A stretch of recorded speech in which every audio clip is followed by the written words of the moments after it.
हम एक्शन के बीच में ही शुरू करते हैं जब रेनी बेलार्ड एक अपराधी का पीछा करती है। वो एक लॉन्ड्रोमेट में घुस जाता है और जासूस के साथ गोलीबारी करता है। इससे पहले कि वो आखिरकार उसे पकड़ पाती है, उसे निहत्था कर देती है और उसे मार गिराती है। वो आदमी वेंडेल जोन्स निकलता है, जो लगभग 10 साल तक सिस्टम से बचता रहा, आखिरकार नए बने कोल्ड केस डिवीजन के सामने आता है।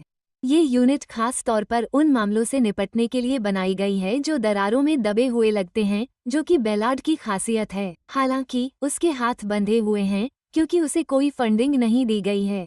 उसकी टीम में अधिकारी नहीं बल्कि स्वयंसेवक और रिजर्व कर्मी हैं। टेड आरएस एक सुरक्षा कंपनी के मालिक हैं। कोलिन हेटेरिस एक गृहिणी जो शोधकर्ता बनी है। मार्टिना कास्ट्रो एक इंटर्न और थॉमस लेफेंट एक सेवानिवृत्त अधिकारी डिवीजन के बाकी सदस्य हैं। वेंडेल की गिरफ्तारी कोल्ड केस डिवीजन की पहली सफलता है, जिसके बाद वे अपने अगले केस पर काम करना शुरू करते हैं, जो कहीं अधिक चुनौतीपूर्ण प्रतीत होता है। पीड़ित एक जॉन डो है जो जंगल में मृत पाया गया था।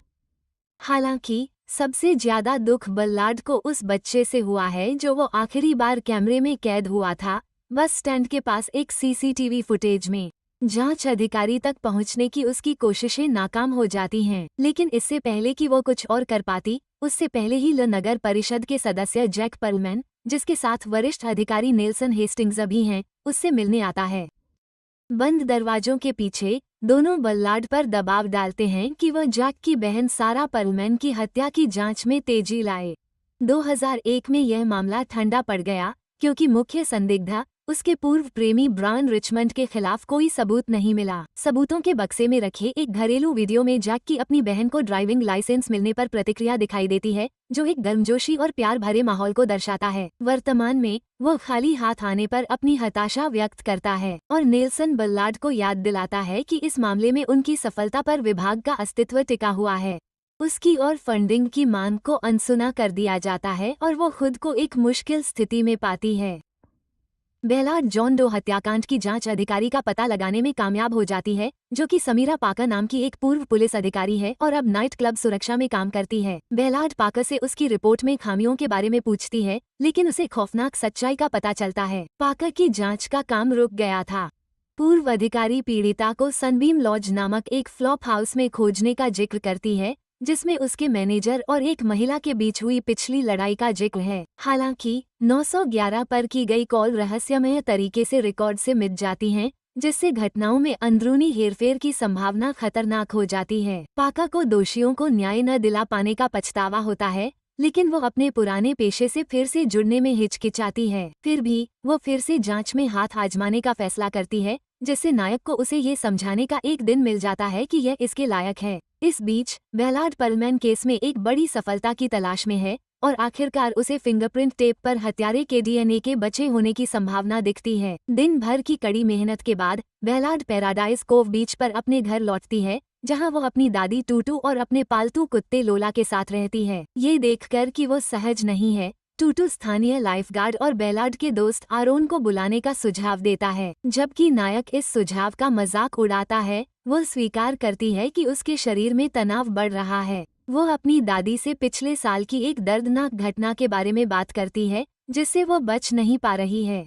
जब बेलार्ड फोरेंसिक विभाग पहुंचता है, पाका सनबीम लॉज का एक और दौरा करता है, लेकिन उसे सालों पहले की तरह ही दुश्मनी का सामना करना पड़ता है। हालांकि वो खाली हाथ लौटती है, लेकिन उसकी मौजूदगी से चीजें गतिमान हो जाती हैं। नतीजतन अधिकारी रॉबर्ट ओलिविस को एक महिला का फोन आता है जो पाका से पूछती है, लेकिन वो ये जानकर फोन काट देती है कि पाका अब वहाँ काम नहीं करता है।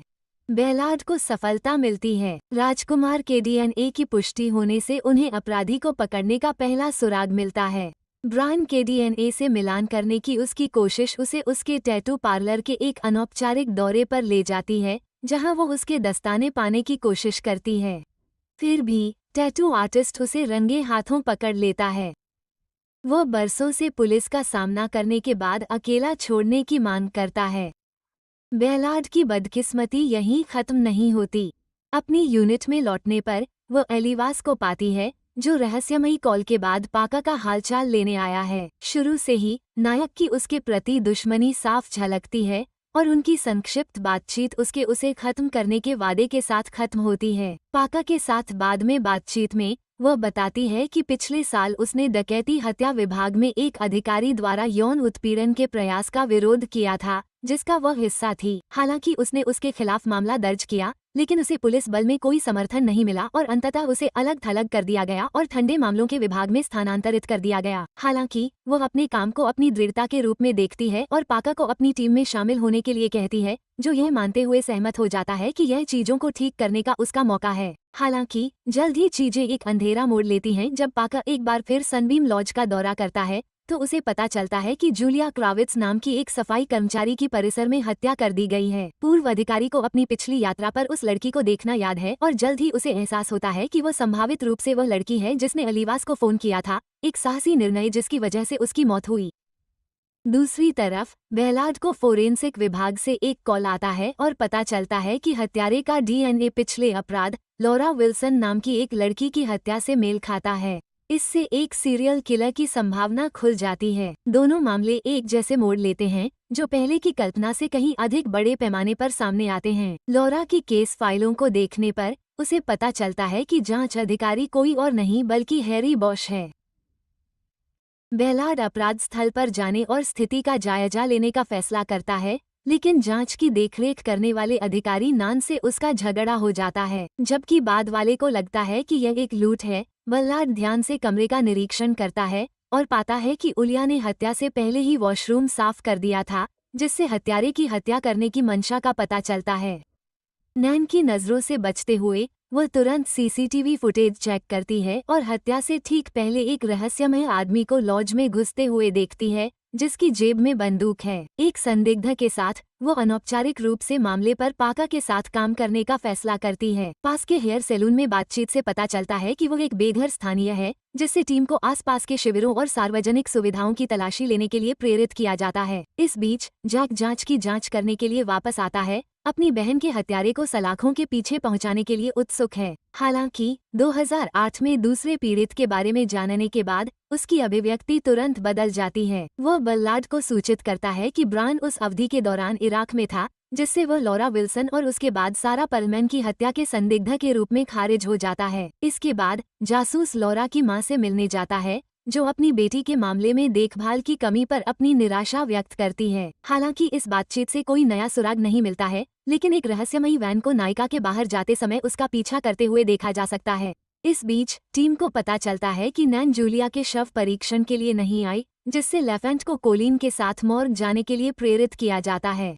दूसरी ओर आरएस और पाका संदिग्ध शूटर की तलाश में एक साथ आते हैं। अंततः मोटल के कमरे से चोरी किए गए सामानों के साथ एक तंबू पाते हैं। वे तंबू को शॉन नाम के एक व्यक्ति तक ट्रैक करते हैं, जो अपना समय एक स्थानीय ड्रग हाउस में बिताता है। बेलार्ड और आरएस घर में छापेमारी करते हैं। जल्द ही शॉन को ढूंढ लेते हैं, जो बाहर निकलने के लिए दौड़ता है। ऐसा करने में विफल रहने पर वह बेखौफ तरीके से खिड़की से बाहर कूद जाता है और बेतरतीब ढंग से भाग जाता है, लेकिन बेलार्ड द्वारा उसे पकड़ लिया जाता है। उस रात वह अपने घर पर आरोन के साथ समय बिताती है और खुद को हल्का करती है, और जल्द ही दोनों एक दूसरे के साथ हो जाते हैं। अगली सुबह जब जूलिया का मामला औपचारिक रूप से उसे सौंप दिया जाता है, तो भाग्य उसके पक्ष में होता है। हालांकि यह ज्यादा देर तक नहीं चलता, क्योंकि शॉन से पूछताछ करने पर पता चलता है कि वो एक मानसिक विकलांगता से ग्रस्त व्यक्ति है, जिससे उसकी वाणी अस्पष्ट और सबसे बुरी बात अस्वीकार्य हो जाती है। हालांकि वो ये जरूर बताता है कि किसी और ने उसे बंदूक दी थी।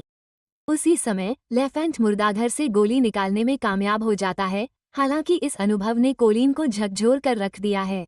फिर गोली फ्रेडी को दी जाती है, जो एक आग्नेयास्त्र अन्वेषक है, जिसे जॉन डो के मामले की बैलिस्टिक रिपोर्ट के साथ इसकी तुलना करने का काम सौंपा गया है।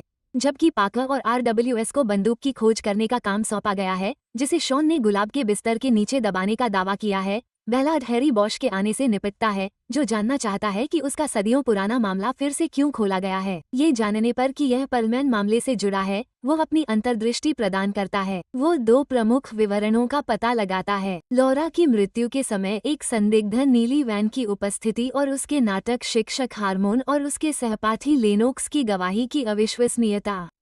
जब बेलार्ड और बॉश लंच पर मिलते हैं, पाका और आरेस एक बड़ी सफलता पाते हैं उन्हें गुलाबों की एक भित्ति चित्र पेंटिंग के पास बंदूक मिलती है। फ्रेडी पुष्टि करता है कि गोली बंदूक से ही चली थी, लेकिन चौंकाने वाली बात यह है कि जॉन डो की हत्या में इस्तेमाल की गई गोली को कभी विश्लेषण के लिए नहीं भेजा गया। पाकर अपनी टीम को आश्वस्त करती है कि उसने अपना कर्तव्य निभाया, जिसका अर्थ है कि इस प्रक्रिया में शामिल किसी ने इसे छिपाया, जिससे पुलिस की संलिप्तता पर उसका संदेह और बढ़ जाता है।